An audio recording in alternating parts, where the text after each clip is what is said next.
अस्सलाम वालेकुम वरहमतुल्लाहि वबरकातुहू। बिहार की टॉप खबरों को लेकर मैं आपके बीच में आया हूं। मैं हूं आपके साथ एम फयाज कमर। आप देख रहे हैं समाज टाइम्स इंडिया।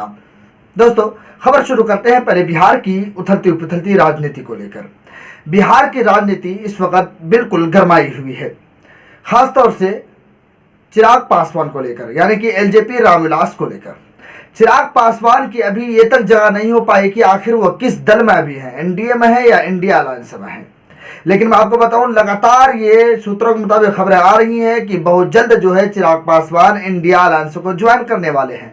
लेकिन अब क्या सूत्र कहते हैं उसके ऊपर हम चर्चा करेंगे। दरअसल में अभी खबर निकल कर आई है कि चिराग पासवान को इंडिया अलायंस की तरफ से लोकसभा, बिहार की आठ लोकसभा सीटों का ऑफर कर दिया है। यानी चिराग पासवान को ऑफर दिया है कि आप आए इंडिया अलायंस में और आपको जो है 8 लोकसभा सीटें दी जाएंगी।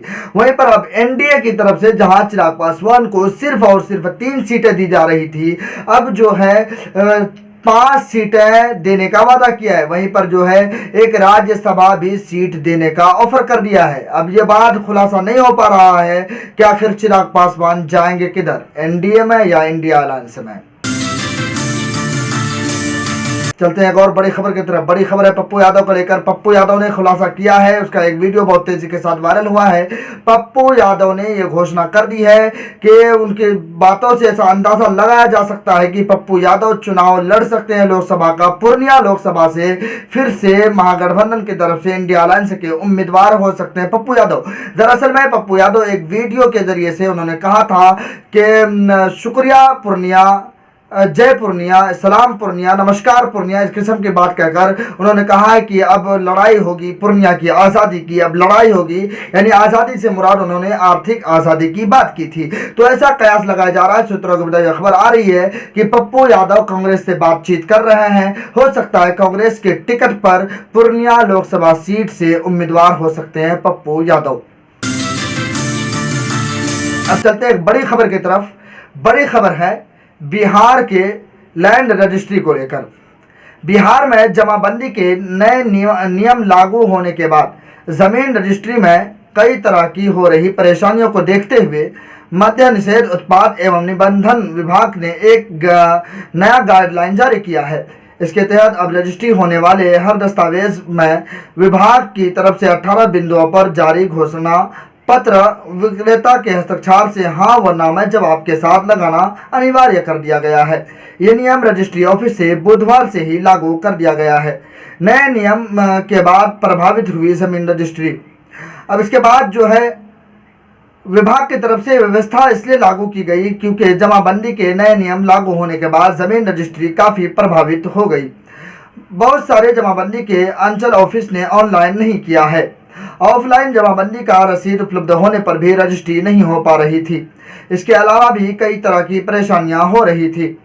सरकार स्तर पर मंथन होने के बाद विभाग ने कई ऐसे पॉइंट को तैयार किया जो कॉमन है। इस पर हाँ व ना में जवाब प्राप्त करते हुए जमीन विक्रेता से एक स्व हस्ताक्षरित शपथ पत्र लिया जाएगा। इसके बाद ही जमीन की रजिस्ट्री होगी ताकि भविष्य में किसी तरह की परेशानी जमीन के क्रेता के साथ विभाग को नहीं हो सकेगा। अब चलते हैं एक और बड़ी खबर की तरफ। बड़ी खबर है शिक्षकों को लेकर, यानी कि इन शिक्षकों की नौकरी जाना अब 100% तय हो चुका है। फाइनल विभाग ने सैलरी पर भी रोक लगा दी है। जानते हैं कौन से शिक्षक थे? बिहार शिक्षक भर्ती में बड़े घोटाले की बात सामने आ रही है। अररिया जिले के ऐसे 22 शिक्षक मिले हैं जिनकी नौकरी जाना अब तय है। इन शिक्षकों के नाम दूसरे जिलों में दिख रहे हैं। यह खुलासा सक्षमता परीक्षा के ऑनलाइन आवेदन आने के बाद हुआ। शिक्षा विभाग ने बीईओ के 22 शिक्षकों की सैलरी पर रोक लगाने का निर्देश दिए हैं। राज्यकर्मी का दर्जा पाने के लिए सक्षमता परीक्षा के आवेदन पढ़ने के बाद फर्जीवाड़े के पोल खुलने लगी है। सक्षमता परीक्षा आयोजित होने से पहले ही जिले में के 22 शिक्षक कार्रवाई की जद में आ गए हैं। इन नियोजित शिक्षकों के वेतन पर तत्काल रोक लग गई है। राज्य स्तर पर जांच होने के बाद ही इन शिक्षकों का वेतन भुगतान किया जा सकेगा। बताया गया है कि एक प्रमाण पत्र के आधार पर अलग अलग जिले में शिक्षक बने हैं। इससे स्पष्ट है कि बड़े पैमाने पर शिक्षक घोटाला हुआ है। हालांकि जांच के बाद ही स्पष्ट हो पाएगा कि जिले के आरोपित इन 22 शिक्षकों में कितने असली और कितने नकली शिक्षक हैं। चलते हैं एक और बड़ी खबर की तरफ। बड़ी खबर है अररिया लोक न्याय अदालत का, यानी कल लगेगा साल का पहला लोक अदालत, तैयारी पूरी। कई बेंच का किया गया गठन, न्यायिक पदाधिकारी, अधिवक्ता सहित अन्य कर्मियों प्रतिनियुक्त।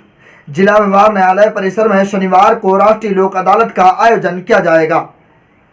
इसको लेकर सभी तैयारियां पूरी कर ली गई है। इसमें सभी प्रकार के सुलहनी मामलों की सुनवाई होगी। मामलों की सुनवाई के लिए अलग अलग बेंच का गठन किया गया है। इन सभी बेंच पर न्यायिक पदाधिकारी, अधिवक्ता सहित अन्य कर्मियों की प्रतिनियुक्त कर दी गई है। जिला विधिक सेवा प्राधिकरण के सचिव अमरेंद्र प्रसाद ने बताया कि यह साल का पहला लोक अदालत होगा। इसमें मुख्य रूप से दंडनीय सामनी मामले, एनआई एक्ट मामले, मोटर दुर्घटना दावा अधिकरण के मामले, वैवाहिक पद परिवार न्यायालय के मामले, बैंक वसूली, राजस्व वाद, मनरेगा, विद्युत, पानी व बिल से संबोधित वाद, सेल्स टैक्स, इनकम टैक्स सहित कई मामलों की सुनवाई की जाएगी। इसके अलावा अगर कोई पक्षकार अपना मामला राष्ट्रीय लोक अदालत से सुलह करना चाहता है तो वह संबंधित न्यायालय में प्रार्थना पत्र प्रस्तुत कर वाद निस्तारित कर सकते हैं।